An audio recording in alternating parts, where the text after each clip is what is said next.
నమస్తే, welcome to I dream. మనతో పాటు ఉన్నారు ప్రముఖ గైనకాలజిస్ట్ డాక్టర్ శ్రవంతి గాదిరాజు గారు. వారితో మాట్లాడతాం. అయితే ప్రెగ్నెంట్ లేడీస్కి ఫస్ట్ 3 months ఎంత ఇంపార్టెంటో, ఎంత జాగ్రత్తగా ఉండాలని చెప్తూ ఉంటారు. లాస్ట్ 3 months కూడా అంతే ఇంపార్టెంట్ అని చెప్తూ ఉంటారు. ఎందువల్ల? దీని గురించి ఆవిడ అడిగి తెలుసుకుందాం. నమస్తే అండి. నమస్తే. శ్రవంతి గారు, మనం ఇప్పటి వరకు 6 months వరకు మనం ఏం చేయాలి అనేది మాట్లాడుకున్నాం. లాస్ట్ 3 months, ఫస్ట్ 3 months మనం ఎంత కేరింగ్గా, ఎంత జాగ్రత్తగా ఉంటామో ఈ 3 months కూడా అలానే అని చెప్తూ ఉంటారు. అది నిజమేనా? Yes, exactly. ఇప్పుడు మనం మాట్లాడుకున్న దాంట్లో ఫార్మేషన్ అయిపోయింది, గ్రోత్. ఇక్కడ ఈ గ్రోత్ని మనం కంటిన్యూ తీసుకెళ్ళాలి. డెలివరీ ఎప్పుడు 40 weeks డెలివరీ అంటాం. దాన్ని 37 weeks తర్వాత, అంటే టర్మ్ జెస్టేషన్ అంటాం 37. దాని తర్వాత ఎప్పుడైనా డెలివరీ కావచ్చు. మామూలు నార్మల్ డెలివరీయో సిజేరియనో అది పక్కన పెడదాం. But growth is total important. So ఈ లాస్ట్ 3 monthsని అలా థర్డ్ ట్రైమిస్టర్ అంటాం. దాంట్లో గ్రోత్ చాలా చాలా ఇంపార్టెంట్. బికాజ్ బర్త్ వెయిట్ అది makes the lot of difference. Baby Indian యావరేజ్లో 2.5 to 3 kgs మధ్యలో ఉంటారు. మన Indian average size baby 3 kgs to 3.5 ఉంటే ఎక్సలెంట్.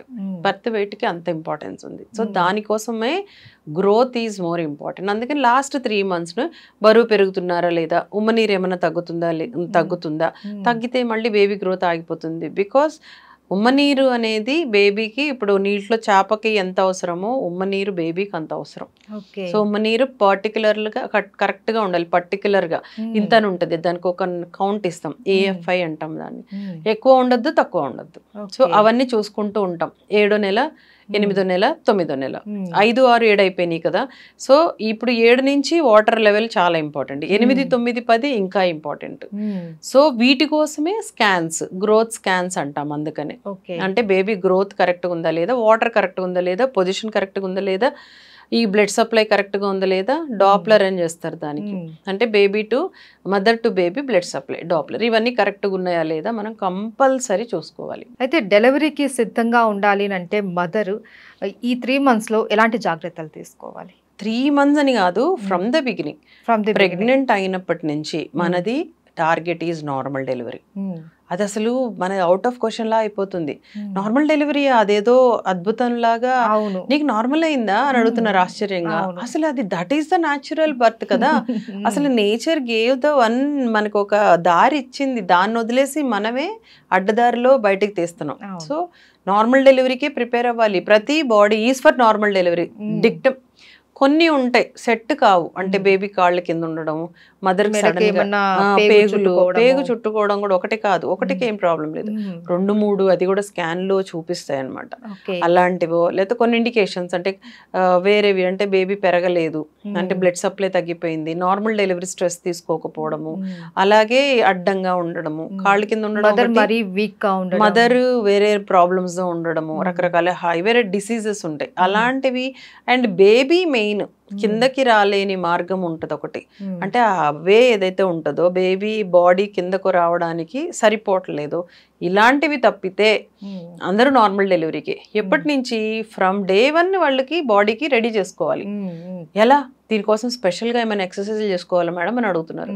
ఇప్పుడంటే వచ్చినాయి కానీ ఈ స్పెషల్ ఎక్సర్సైజులు, ఫిజియోథెరపీలు, యోగాలు, బాల్ మీద ఏదేదో, పాతకాలంలో ఏం లేవు కదా. పాతకాలంలో అసలు ఇంట్లో డెలివరీ అయ్యేవాళ్ళు, ఎంత హ్యాపీ. ఇంట్లో డెలివరీ ఏం లేదు, డాక్టర్ లేదు, ఒక సెలైన్ లేదు, మరి చక్కగా బేబీ డెలివరీ అయిపోయేది. మదర్ పక్క రోజు నుంచే నార్మల్గా ఇంట్లో అన్ని పనులు చేసుకునేది.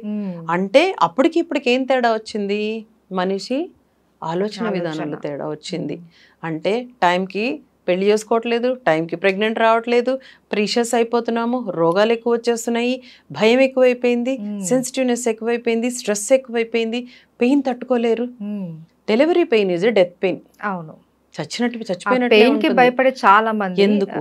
అది తప్పదు. ఇప్పుడు ఒకటి ఇచ్చారు అని అంటే భరించాలి కదా. కానీ ఆ పెయిన్స్ పడినంతసేపే, బేబీ బయటికి రాగానే అసలు ఆ పెయిన్ ఎలా ఉంటది అని అనిపిస్తుంది.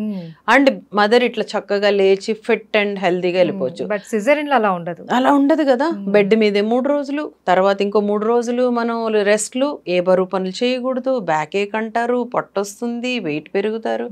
మదర్స్ నార్మల్ డెలివరీ వాళ్ళని వాళ్ళని మీరు సిజేరియన్ వాళ్ళని చూడండి, చాలా difference. So everybody is for normal delivery from the beginning. మీరు కొత్తగా ఏమి ఎక్సర్సైజులకి వెళ్ళక్కర్లా. మీరు ఫ్రమ్ డే 1 మంచి డైట్ తీసుకోండి, మంచి ఎక్సర్సైజ్ చేయండి, మీ ఇంట్లో పనులు మీరే చేసుకోండి. బెడ్ రెస్ట్ ఎందుకు, అసలు మంచం దిగద్దు అంటారు, అవసరం లేదు. అవి మాత్రం చెప్పాను కదా, కొన్ని కండిషన్స్లోనే బెడ్ రెస్ట్, మిగతా అంతా నార్మల్. ఊడ్చుకోవచ్చు, ఇల్లు కడుక్కోవచ్చు, కింద కూర్చొని కటింగ్స్ చేయొచ్చు, కింద కూర్చొని బోన్ చేయొచ్చు, మంచిగా పద్మాసనం వేసుకోవచ్చు. ఇవన్నీ ఏం చేస్తాయి అంటే మజిల్స్ని రిలాక్స్ చేస్తాయి. అవును, అదే ఎక్సర్సైజ్. దానికి స్పెషల్గా మనం ఎక్సర్సైజ్ తీసుకోక్కర్లా.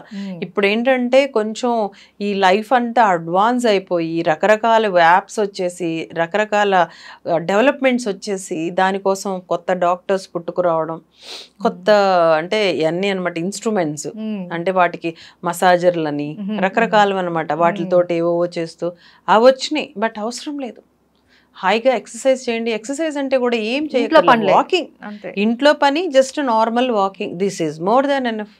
స్పెషల్గా ఏం ఎక్సర్సైజ్లు అవసరమే లేదు చెప్పాలి అంటే. అయితే డాక్టర్ గారు, ఉమ్మనీరు పోయింది అనేసి అంటూ ఉంటారు. డెలివరీ టైం ఇంకా ఉండంగానే ఉమ్మనీరు పోయింది, వెంటనే హాస్పిటల్ తీసుకెళ్ళాలి, వెంటనే డెలివరీ చేయించేసాలి అని అంటూ ఉంటారు. నిజమేనా? ఉమ్మనీరు పోతే ఇప్పుడు నేను చెప్పాను, పొట్టలో ఉన్నంత వరకు నీరులో ఉంటేనే బేబీ బతుకుతుంది.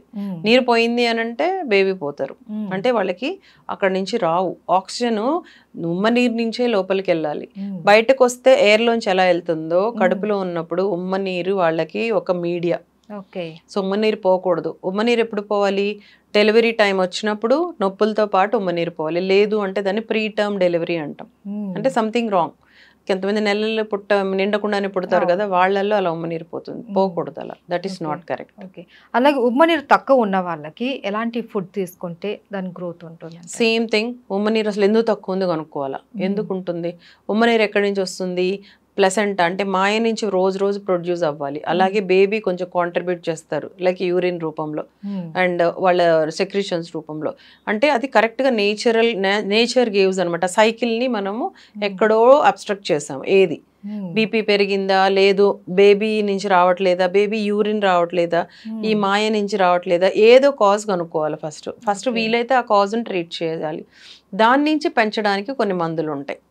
అంటే కొన్ని పౌడర్స్ వాటర్లో కలుపుకొని తాగమనడం, ఎక్కువ వాటర్ తాగమనడము, బీపీ కంట్రోల్ చేయడము. బీపీ కంటే ఏమవుతుంది, నాళాలు సన్నగా ఉండిపోయి వాటర్ కూడా ప్రొడ్యూస్ అవ్వేది తగ్గిపోతుంది. సో వాటిని వదిలేస్తాం, అంటే నాళాలని కాంట్రాక్ట్ అయిన వాటిని డైలేట్ చేస్తాం. అప్పుడు మళ్ళీ ఉమ్మనీరు రావడం స్టార్ట్ అవుతుంది.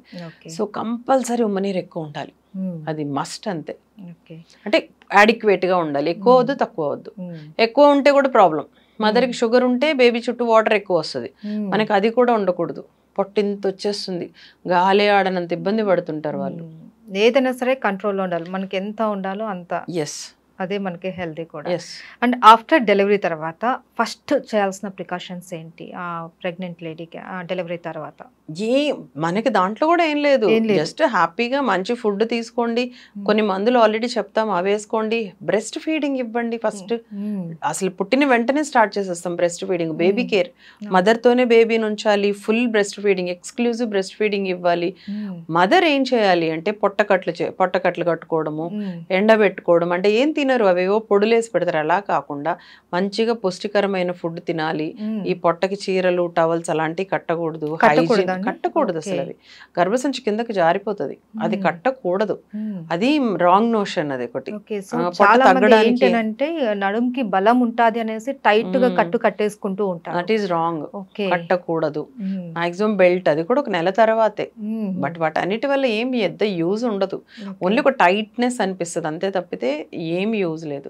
సో పర్టికులర్ గా ఇది చెయ్యాలి ఇది చేయకూడదు అని ఉండదు. You can go for all normal things, but not with హెవీగా, హెవీ వెయిట్స్ ఎత్తేయడము, హెవీ పనులు చేయడం. ఎట్లయినా బాడీ కొంచెం వీక్ గా ఉంటుంది కాబట్టి 6 weeks పోస్ట్ పార్టం అనే ఒక 6 వారాల టైమింగ్ డెలివరీ అయిన తర్వాత. సో ఆ 6 వారాలు మాత్రము రెస్ట్ లో ఉండాలి, మినిమం రెస్ట్ లో. బేబీని చూసుకోవడానికి టైం సరిపోతుంది కదా. సో అడిక్వేట్ గా తినడము, అడిక్వేట్ గా బేబీకి మిల్క్ ఇవ్వడము, మంచిగా నిద్రపోవడం, ఇవి చేస్తే చాలు. సో టోటల్ గా మనకి ఏంటంటే ఫస్ట్ నుంచి డెలివరీ వరకు మనం ఎలాంటి జాగ్రత్తలు తీసుకోవాలి, ఎలాంటి ఫుడ్ తీసుకోవాలి, ఏ టైంలో ఎలాంటి టెస్టులు చేసుకోవాలి అన్నది చాలా క్లియర్ గా మనం అయితే తెలుసుకున్నాం ఈరోజు అండి. Thank you so much. Thank you.